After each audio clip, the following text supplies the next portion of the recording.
My name is Evelyn Carter. I'm 67 from Boston, and I thought I was doing the right thing when I gave my son and his wife $13,000. That was my Italy fund, the money I had quietly saved for years to finally see Florence, to sit under the Tuscan sun, to breathe in the life I had promised myself. But when they came to me, desperate, saying debt collectors were circling them, I couldn't say no. A mother's instinct is to protect, even if it means letting go of her own dream. Then one evening, I was scrolling online. My hands still shake when I remember it. A photo flashed on my screen, their smiling faces on a cruise ship deck. Champagne glasses raised high, the blue Mediterranean stretching out behind them. My breath caught in my throat. My Italy turned into their vacation. My sacrifice turned into their celebration. For a moment, I couldn't even move. I just stared at the glow of the screen while my stomach twisted. That was the moment everything cracked. My trust, my peace, maybe even my family. Have you ever had a dream stolen by the very people you trusted most? Share your story with me. And if this hits close to home, I hope you'll subscribe so we can walk through these truths together. Italy had been my dream long before I ever spoke it out loud. After my husband passed, the house felt too quiet, my days too long. I started setting aside little bits of money, slipping them into a jar I kept tucked in the back of my pantry. Later, I opened a small account, labeling it only for me, my Italy. I would flip through postcards, travel brochures with their sunlit piazzas and winding canals, and I'd whisper to myself that one day I'd stand there, breathing it all in. It wasn't just a vacation. It was proof I could still live, still step into a new chapter even after loss. Florence, Venice, Rome. Each city was a promise that I wasn't done yet. Italy became my symbol of independence, of resilience, of giving myself something beautiful when life had taken so much. But there were small shadows, even in those hopeful plans. My daughter-in-law sometimes laughed lightly, saying things like, "Italy is so expensive. Wouldn't it be smarter to use that money for something practical?" I brushed it off, thinking she just didn't understand what it meant to me. My best friend Nora, though, she saw more. She warned me gently, saying not everyone around me valued my dream the way I did. I remember smiling, changing the subject, because I didn't want to hear doubt when I was clinging to hope. Looking back, her words echo with a sting I can't ignore. There was a shift in the air that I didn't name, then an unease I pushed aside. And soon, it would all come crashing down with one desperate phone call. It was late afternoon when the phone rang, and I knew from the second I heard Ryan's voice that something was wrong. His words tumbled out, fast, shaky, full of fear, gambling debts, people coming after them. The phrase debt collectors made my chest seize. My hands trembled so hard I could barely keep the phone steady. All I could hear underneath his panic was the possibility of losing him, of losing them both. If I didn't act, every instinct inside me screamed to protect my child, no matter what it cost. My Italy fund, the jar, the account, the years of quiet saving. It suddenly felt small against the weight of his fear. I told myself I could always postpone, that Italy would wait, but his safety could not.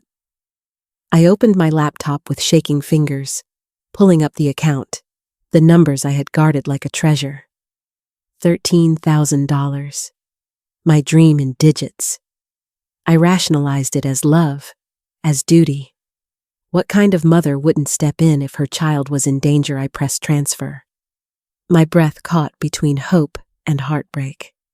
And then, silence. The kind of silence that feels like something has been stolen. Not just money, but years of longing. My Italy was gone with a click. For the first few days after the transfer, I held on to a fragile sense of pride. I told myself I had done the right thing, that I had chosen family over a trip, over selfish dreams. But that warm glow didn't last. It began to fade into a kind of hollowness, a silence that stretched too long. Ryan didn't call back. Kelsey didn't text. I left messages that hung in the void, unread, unanswered. At night, I sat with my phone in my hand, refreshing, hoping. Days turned into a week, and the quiet felt heavier than any words. I finally drove by their house, my stomach tight. What I saw didn't match the story of people cornered by danger. The mailbox was stuffed, envelopes jammed and spilling.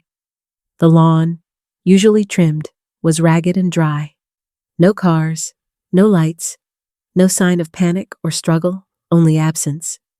Donna was the first to say what I had been too afraid to think. Her voice was careful, but her words cut deep.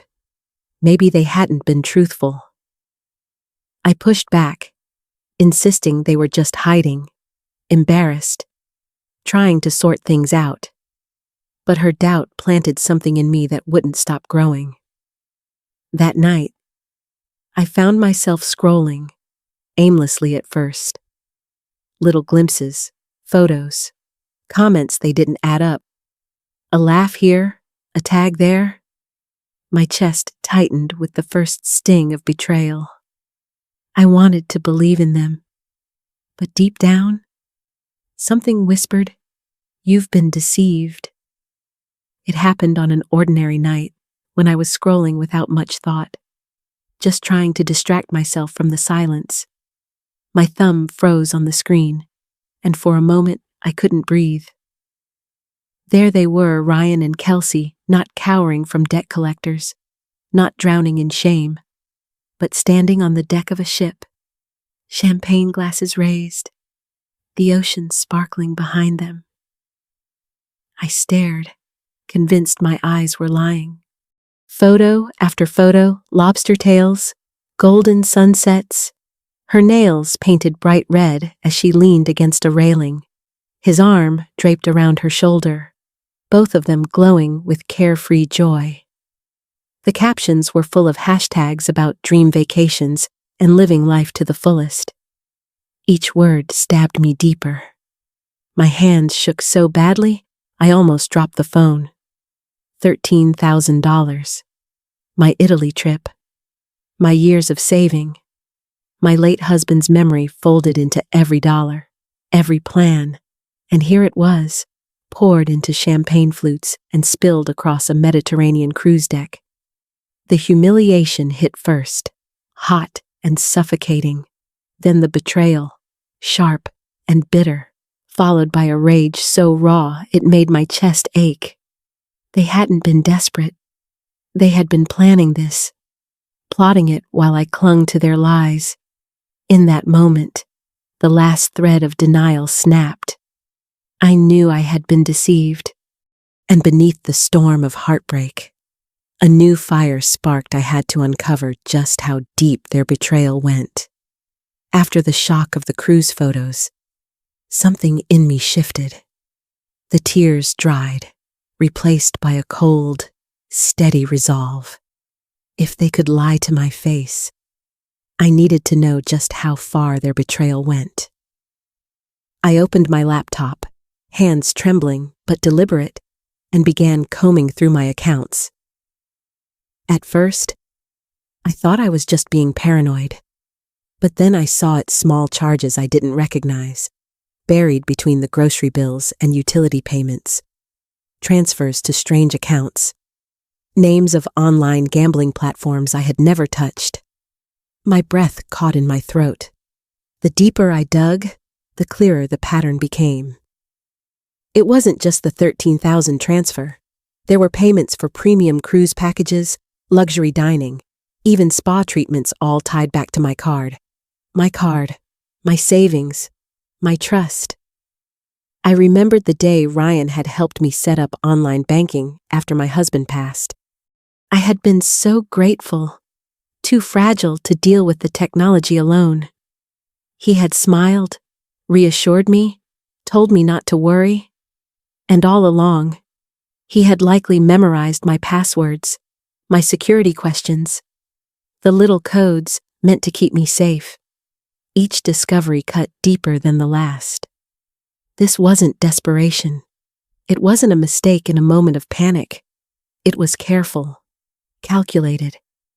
He had been preparing this for months, weaving my grief into his plan.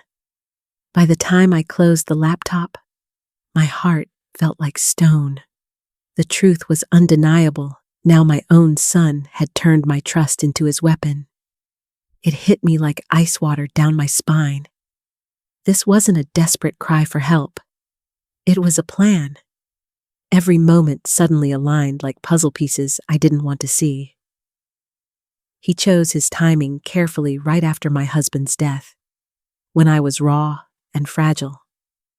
He offered to help me with my online accounts, slipping his hands into the very vault of my trust.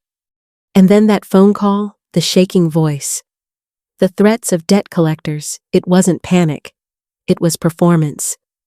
I replayed it all in my head. The pauses, the urgency, the way he knew exactly what to say to trigger my fear of losing family. It was rehearsed, orchestrated, a scheme designed to strip me of the one thing I had left that was mine, my dream, my savings, my hope. The heartbreak cut deep, but beneath it, something harder began to take root. Anger, clarity, a quiet steel I hadn't felt in years. He had exploited my grief. He had weaponized my love. I sat there in silence, the weight of the truth pressing into my chest. And then I knew, if he could plan this betrayal, I could plan my response. At first, I sat frozen, staring at the mess my life had become. Grief, anger, humiliation, they swirled around me. But then something shifted. If Ryan had turned my love into a weapon, I could turn my discipline into armor. I opened my laptop and began pulling every bank statement I could find. I combed through the numbers line by line, circling charges that didn't belong, gambling sites, cruise upgrades, little details I would have missed before, now lit up like warning signs. I took screenshots, printed them out, laid each page carefully on the dining room table. The sound of the printer churning became a rhythm, steady and grounding. Soon, neat stacks grew around me, bank records, emails, screenshots from social media. I slipped them into folders, labeled them, color-coded them. It was bitterly ironic. The same skills I used for decades of careful saving, clipping coupons, balancing checkbooks, those skills were now my weapons. I even reached out for legal advice, a short consultation, but enough to open my eyes. I had rights. I could demand repayment. I could press charges. The words felt sharp, foreign on my tongue, but also powerful. The sorrow didn't vanish. It never could. But it hardened into resolve. I wasn't just a mother betrayed anymore. I was a woman preparing her case. As I closed the final folder and stacked it neatly on the table, I felt a calm I hadn't known in months. The evidence was ready. I was ready, and soon they would have to face me. The day they returned, I was waiting. My folder sat heavy in my hands, though my voice was steady, my heartbeat calm. I walked up the steps to their front door, every footfall deliberate. When Ryan opened it, his smile faltered. Kelsey's face stiffened behind him. For the first time in months, I felt the power shift. Inside, the silence was thick. I laid the folder on their dining room table, the same table where I had once eaten Sunday dinners with them. One by one, I pulled out the Page's bank statements with highlighted charges, screenshots of their smiling faces on the cruise deck, records of transfers traced back to my account. I didn't raise my voice. I didn't need to. The paper spoke louder than anger ever could. Their excuses started thin, shaky. Ryan mumbled about stress. Kelsey whispered about misunderstandings. But each time they spoke, I slid another page forward, like a card in a game they had already lost. I looked at them not as my son and daughter-in-law, but as people who had stolen from me, lied to me, betrayed me. My tears had already been spent. What remained was a cold clarity. I told them plainly there would be consequences. I would not be silenced. I would not be tricked again. And I would not carry their secrets for them. The air in that room cracked. Their masks slipped. And in that moment, I knew the fracture in our family had become permanent. At first, they tried to keep their composure. Ryan's voice was measured, Kelsey's smile thin, but I could see the cracks forming. Their calm slipped quickly into excuses, claims of stress, of misunderstandings, of needing a break they felt they deserved. Each word was like sand crumbling between my fingers, empty and slippery. Then came the defensiveness. Ryan's shoulders squared, his voice rising. Kelsey's eyes sharpened, her words cutting, trying to twist the blame back onto me, as if my grief or my savings had somehow invited their betrayal.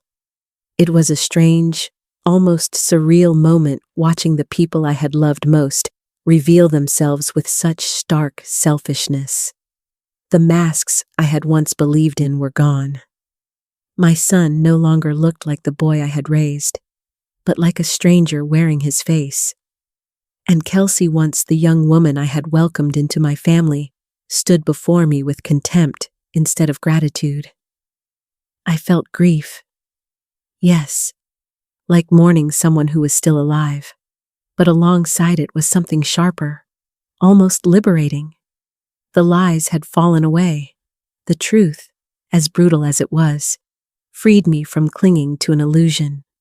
When the shouting finally died, the silence that followed was heavier than the noise. I sat there, steady, knowing something sacred between us had been shattered for good. There would be no mending, no going back. In that stillness, I realized what had to come next. If they could betray me once, they could do it again.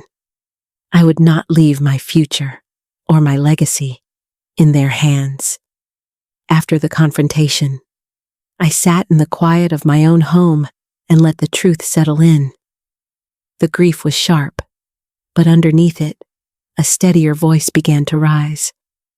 I could not change what they had done to me, but I could change what would come after.